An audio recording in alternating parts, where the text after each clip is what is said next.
Calm waters, the quiet before the storm. Elijah Brooks woke before the sun. He always did. Not out of obligation, but out of ritual. The stillness of dawn was sacred to him. It was the only time the world didn't ask for anything. No calls. No letters. No horns in the distance. Just the soft lapping of water against the shore and the groan of old wood as the morning breeze rolled in. He stepped onto the creaking front porch of his lakeside cabin, coffee steaming in one hand, a flannel shirt draped over his shoulder. The sky over Marshwood Lake shimmered with pre-dawn hues, a watercolor of purples, oranges, and golds bleeding into each other. The surface of the water was glassy and perfect, mirroring the pine-covered hills that surrounded it. His cabin, simple and hand-built, sat on a sliver of private land his grandfather had bought back in 1954, long before Silver Palms HOA ever existed, before the lake was even a lake. Back then it had been a swampy mess of cattails, creeks, and beaver dams. His grandfather had helped design the original dam that turned the marsh into Marshwood Lake.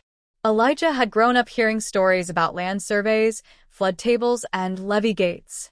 Most kids got bedtime fairy tales. He got blueprints. He sipped the coffee slowly, watching a heron skim the water's surface. This was his rhythm. Morning coffee. A walk down to the old bridge. Some light maintenance. Fishing in the afternoon. He wasn't rich, but he was content. More than most of the lake's newer residents could say. A few hundred yards downstream, across the narrowest part of the lake, lay the Silver Palms Lakeside Resort and Villas. The million-dollar condos were stacked like modern-day temples, white and polished, with matching jet skis tied to identical wooden docks. Most of the homeowners weren't full-time residents. They came in on weekends, flew in on small charters, or rolled up in luxury SUVs. Elijah called them weather visitors, always checking forecasts before deciding if the lake was worth their time.